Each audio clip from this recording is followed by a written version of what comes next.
Bienvenue à cette présentation de 30 minutes sur utiliser une posture de coach dans le management, mythe ou réalité. Comme vous voyez dans ce titre, il y a un petit peu, je dirais, une provocation parce que posture coach, mythe, réalité, il est vrai que posture coach, c'est un petit peu la tarte à la crème, si j'ose dire, dans le management. On en parle beaucoup.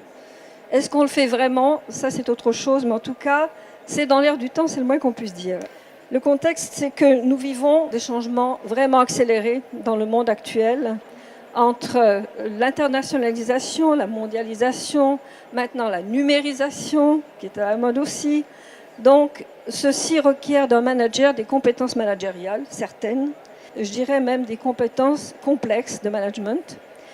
Ce qu'on réclame aussi maintenant d'un manager, et c'est cette nouvelle dimension du management qui est en train de s'ouvrir, c'est des compétences en fait de conduite des hommes et l'aptitude à communiquer avec les équipes et avec les êtres humains. Et ça, c'est un peu plus complexe parce que ça ne s'apprend pas forcément avec un MBA, ça s'apprend autrement. L'aptitude à communiquer différemment, de façon à monter en puissance les équipes, c'est aussi de reconnaître et de mobiliser les ressources, notamment des équipes. Alors, tout ça ne se fait pas en donnant forcément que des ordres, ça se fait autrement, mais c'est quoi le autrement? Donc le gestionnaire traditionnel, lui, il fixe des objectifs de l'équipe en lui disant c'est blanc, c'est A, B, C, D, et les choses sont relativement claires. Le manager coach, lui, va superviser et favoriser la collaboration.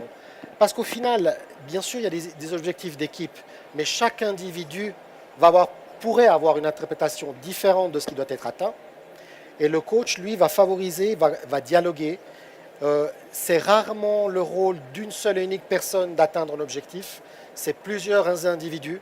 Et son job, c'est de faire en sorte que la sauce prenne chez tout le monde. Le manager coach, lui, a un rôle légèrement différent.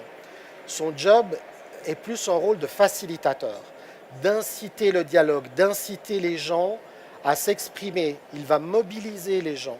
Lorsque je parle, par exemple, de mobiliser, c'est vraiment l'étape où le manager va permettre aux collaborateurs d'adhérer à cet objectif. L'objectif, ce n'est pas juste l'objectif de l'individu, ça s'intègre vis-à-vis d'une équipe qui elle-même s'intègre par rapport à un département et qui s'intègre par rapport à une entreprise. Alors, on va dire comment est-ce qu'on fait ça, notamment par des formations internes de posture coach. Souvent, on nous a demandé des formations vraiment ce qu'on appelle ad hoc pour un département de X manager.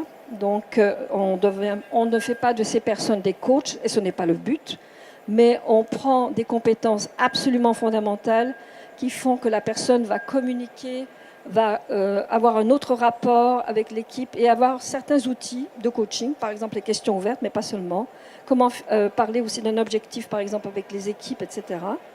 Aussi des formations en accompagnement plus personnalisé ou de leadership. Donc, c'est des coachings de type plus ciblé qui vont permettre de développer ces compétences qui sont attachées à, disons, la posture d'un manager coach.